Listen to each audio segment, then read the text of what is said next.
Hello, everybody. Thank you so much for joining me. My name is Dr. Princess-Fumi-Hancock, and welcome to Tear the Veil with Dr. Fumi. All right, so I know that I've not been here for a minute. It's just because there have been some new events going on in my life, which I will announce as soon as I'm able to. So this morning, I woke up this morning thinking I remembered one African adage, and I'm going to say it in the Nigerian tone and then do my very best to translate it. It goes this way. Agba kì í wà ní ọjà kí orí ọmọ tuntun wọ̀. Let me say that again. Agba kì í wà ní ọjà kí orí ọmọ tuntun wọ̀. What is the literal translation of this? It means that the infant's head does not bend when the elders are in the market. Let me say that again. The infant's head does not bend when the elders are in the market. All right, so I know it might take a minute for you to really, depending on what part of the world that you're listening, it might take a while for you to really appreciate or probably understand what that adage is. And so today, I want to talk about the importance of having the counsel of elders in our lives.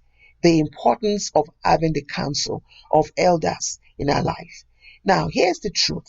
Many of us, we run amok all over the place, doing our own thing and never being questioned or steered in the right direction.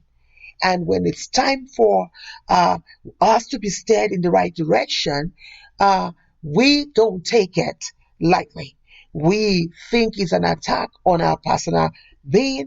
We think it is somebody that hates us. We do not understand and appreciate that the fact that when an elder is in the market, they don't have to necessarily all the time love on you. A lot of times, they might even have to kind of pull you aside, right? And really give you a piece of their mind, or they might even openly do it because they want everyone to also learn from it. Now, here is where the lethal part is. When you have elders in the house and they watch a baby go off rail, that is the lethal part of it. We live in an age now where people are incredibly sensitive, right? People don't want to tell the truth either. People know the truth, and yet they don't want to share the truth because they feel that they are going to hurt your feelings. People who even know the truth, or perhaps they don't even know the truth, if they stare them and hit them in the face. Now, even the Word of God says that there is a time for everything under the sun, right? There's a time for love, and there's even a time for war, which tells me that if there's a time for war, right, then we also have to know and understand that there will be a time where an elder can really get up and do what they need to do, not because you are hated, but it's because you're loved, because they see that your future is bright. Because they know that if they dare to be quiet, if they dare to be silent, the enemy can come in and rob you of that great future that you have. Now, the question that I have for the elders in the house is, are you bold enough to stand when things are wrong? Are you bold enough to stand for justice and for truth? Are you bold enough? Now, for those of you who are familiar with the Bible, right? You know about Elijah and how Elijah had to eventually go into the boonies. I call it the boonies, like in the desert, because he just got tired, because every time he opened his mouth, people thought, right? People didn't take the message right because he was not, the way that he was built, the way that God was using him was not the way that God was using other people, right?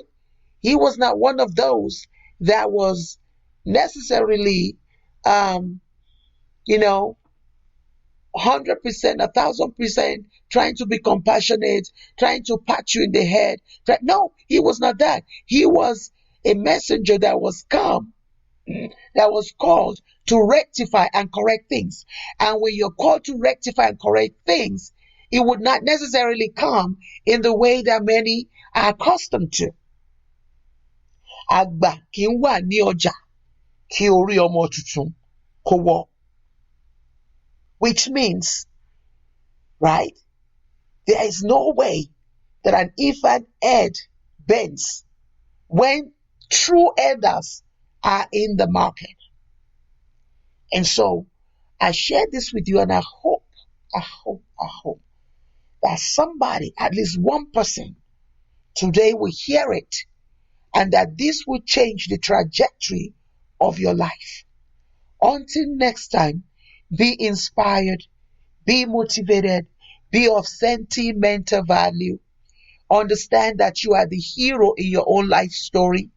Write it brilliantly, and also understand that you were created an original. And so, quit settling for a second hand. God bless you. Bye-bye.